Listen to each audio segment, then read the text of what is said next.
우리 신명기 29장 13절까지 했죠.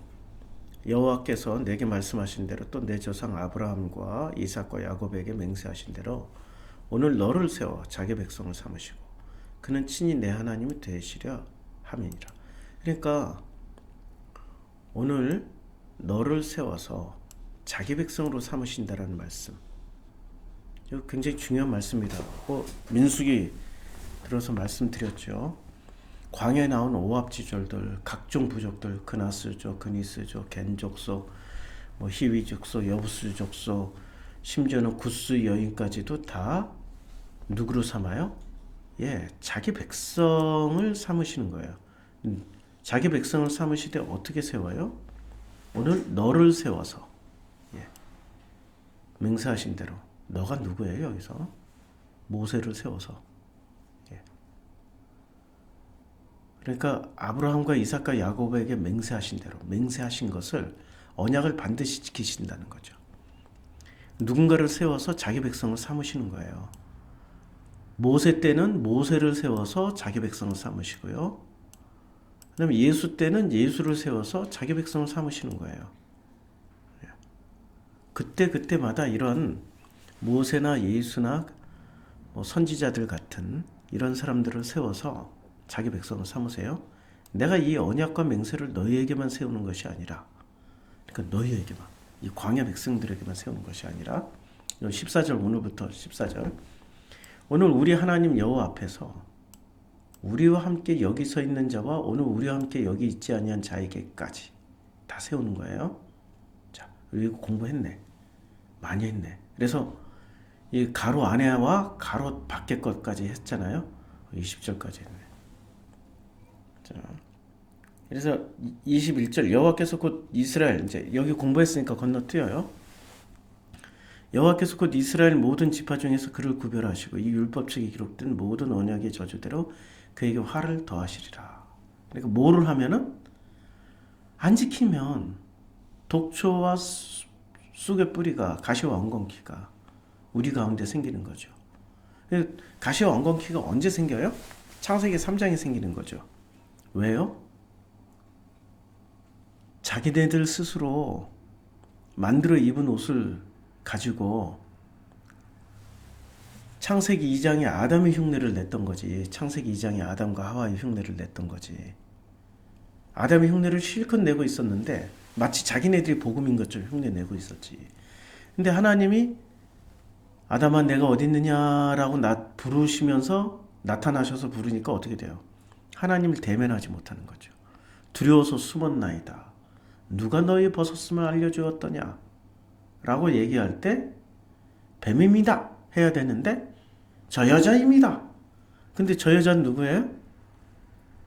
우리가 또 해석을 받으신 은혜로 해석을 받으신 그분의 말씀을 빌리면 그분이 그렇게 깨달았다는 거죠. 돕는 배필이 벗었음을 알려주는 거예요. 그러니까 돕는 배필이라는 것은 우리가 생각하는 돕는 배필은 나를 행복하게 해주는 사람, 이게 아니고요. 너 벗었잖아, 창피하잖아, 끊임없이 손가락질 해주는 사람이 돕는 배필이라는 거죠. 그런 의미에서 저는 돕는 배필 잘 만났어요. 그러니까 우린 돕는 배필과 일평생 행복하다 요 환상에 젖어서, 유토피아 환상에 젖어서 살고 있지만, 그러나 지금 이게 29장은 28장 연장선상이잖아요. 복과 저주는 하나이기 때문에 끊임없이 나에게 손가락질을 해주는 그 돕는 배필이 저주이지만 복이야. 이걸 누려야 되는 거지. 감사하다.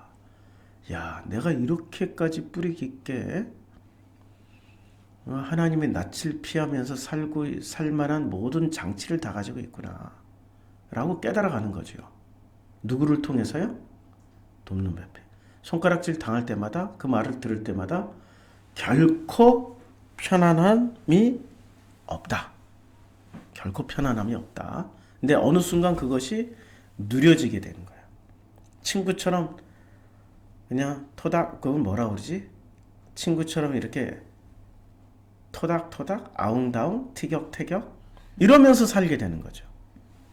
자, 이 저주의 말을 듣고도 심중에 복을 빌어 스스로 이르기를 내 마음이 완악하여 젖은 것과 마른 것이 멸망할지라도 내게는 평안이 있으리라. 스스로 셀프, 이게 바로 무화과 나무 잎을 엮어서 치마를 만들어 입는 셀프 위로라는 거죠. 셀프 위로.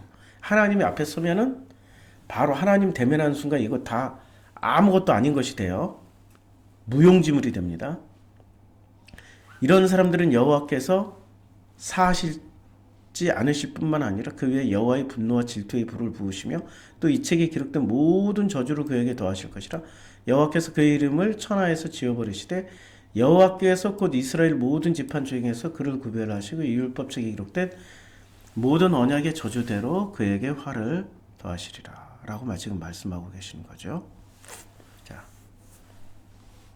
너희 뒤에 일어나는 너희 자손과 멀리서 오는 객이 그 땅의 재앙과 여호와께서 그 땅에 유행시키시는 질병을 보면서 그 온 땅이 유황소금이 되며 또 불에 타서 심지도 못하며 결심함도 없으며 거기에 아무 풀도 나지 아니함이 옛적에 여호와께서 진노와 격분으로 멸하신 소돔과 고모라와 아데마와 스보임의 무너진 것 같음을 보고 물을 것이요.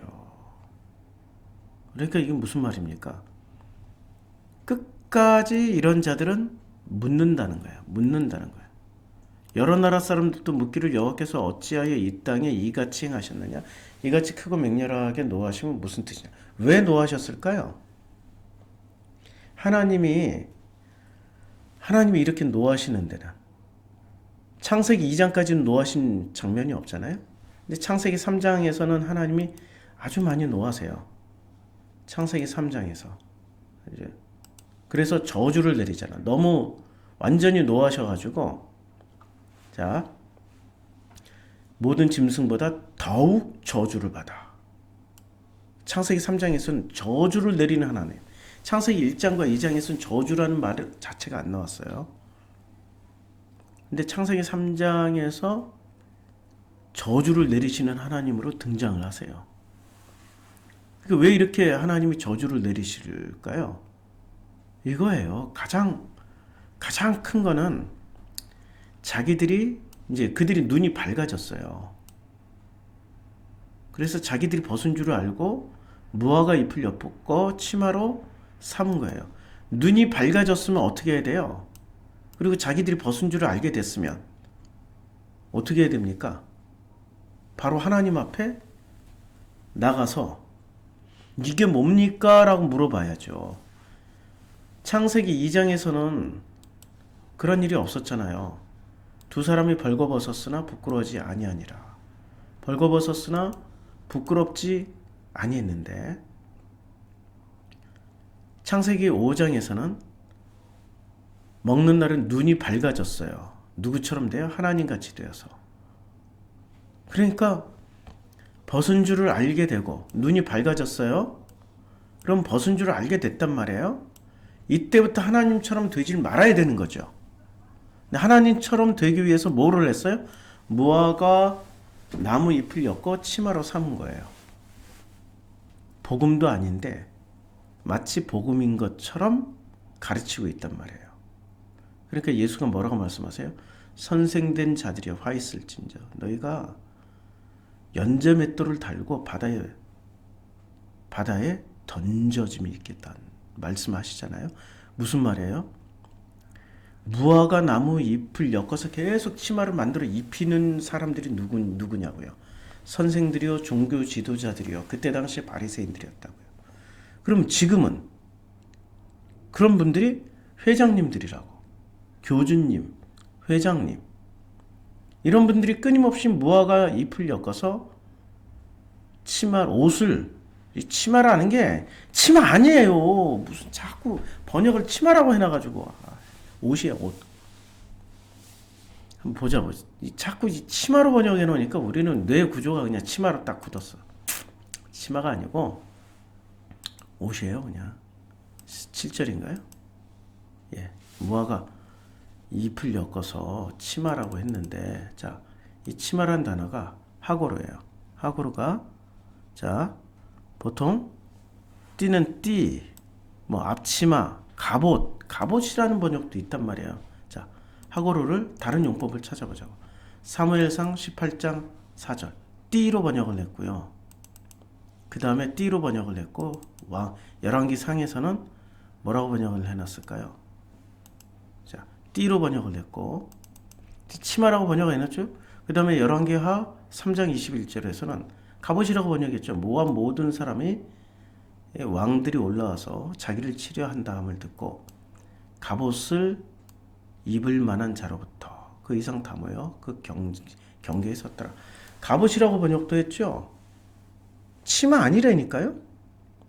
띠나 그러니까 딱 창세기 3장에서만 치마라고 했지 띠 아니면 갑옷이에요. 전신 갑주. 이사야 여기 띠라고 번역을 했고 그러니까 노끈 뭐 그때의 썩은 냄새가 향을 대신하고 노끈이 띠를 대신하고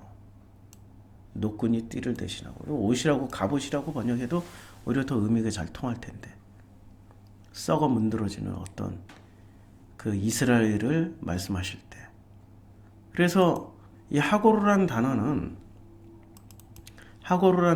치마라고 번역하기가 참 힘든 단어다.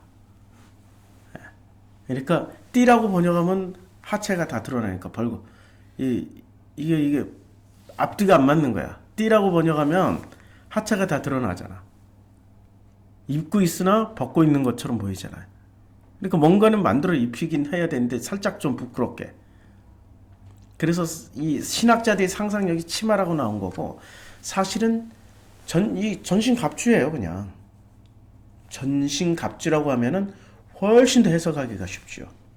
왜 해석하기가 쉬워요? 이들이 만들어서 입은 게 전신 갑주를 입은 거야.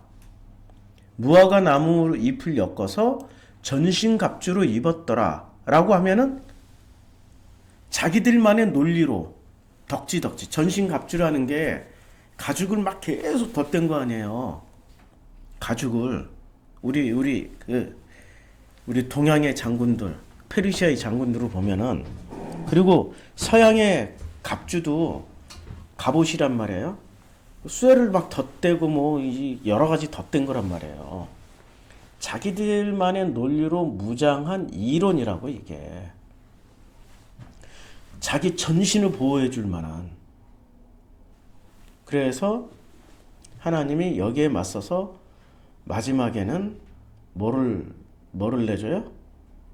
그냥 옷을 만들어 입혀줘요.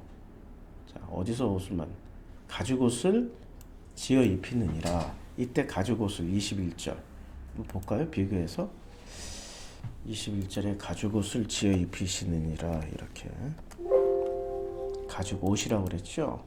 이때 옷은 캐토네트예요. 이 옷은 나중에 좀 구분이 돼요. 캐토네트는 출애굽기부터 이렇게 구분됩니다. 속옷과 겉옷, 그다음에 제사장 옷을 만들 때 레위기에서 속옷. 그러니까 속옷은 뭐죠? 옷. 속옷은 우리 속마음이잖아요. 그냥 속옷. 겉으로는 보여주는 옷이고 속으로는 속마음. 속마음을 뭐로 하나님이 직접 만들어서 주신 거지. 속마음을. 그래서 그들이 속마음, 그 마음을 통해서 건너가라고. 예. 그리고 옷이라는 게 눈에 보이는 그런 옷이 아니라 실제로 옷은 어떤 상징으로 쓰여졌냐면은 우리의 논리, 로고스, 우리가 가지고 있는 붙잡은 어떤 그 이데올로기 이런 것을 옷이라고 표현한 거예요. 자, 가죽옷을 입혀줬죠. 그래서 다시 본문으로 돌아와서 여러 나라 사람들도 묻기를 여호와께서 어찌하여 이 땅에 이같이 행세 크고 맹렬하게 노하신 무슨 뜻이냐. 왜 노하셨어요? 하나님이 자기네들만의 논리를 가지고 끊임없이 누구랑 싸우고 있어요? 하나님과 싸우고 있다고. 그 논리 로고스가 내려지면 끝나는 건데 그 로고스 자기 로고스만 내려지면은 그저 하나님의 은혜로 복과 저주는 하나였네요. 삶과 죽음은 하나였네요. 영생과 끝남은 하나였네요. 천국과 지옥은 하나였네요. 선과 악은 하나였네요. 아니 근데 이런 것에 지금 이 정도만 얘기해도 벌써 그거 아닌데 하고 튕겨쳐 나올 사람들이 끝도 없이 많죠. 자기 로고스들을 가지고 있으니까. 하나님의 로고스를 받아들이는 순간, 하나님의 로고스는 뭐예요? 말씀이 육신이 돼서 오신 예수를 받는 거 아니에요. 예수를 받으면 이게 다 이해가 된다니까요. 복과 저주가 하나다. 삶과 죽음이 하나다. 마귀와 사탄과 하나님이, 예? 다음 얘기하면은 이 종교인들이 난리를 치. 진짜. 그때 사람들이 대답하기를 그 무리가 자기 조상의 하나님 여호와께서 그들의 조상을 애굽에서 인도하여 내실 때 더불어 세우신 언약을 버리고, 누가 버려요? 광야 이 가나안 땅에 들어갈 사람들이 버리고 가서 자기들이 알지도 못하고 여호와께서 그들에게 주시지도 아니한 다른 신들을 따라가서 그들을 섬기고 절한 까닭이다. 이러므로 여호와께서 이 땅에 진노하사 이 책에 기록된 모든 저주대로 재앙을 내리시고, 이 재앙이 사실은 뭐예요? 변하여 복이 되는 거죠. 이 사건을 체험한 사람들 누구예요? 지금 이 말씀을 듣고 있는 광야 백성들 아니에요. 애굽에서 누구에겐 재앙이었지만 누구에게는 출애굽하게 되는 축복이 됐잖아요. 10가지 재앙이라고 분명히 표현됐단 말이에요.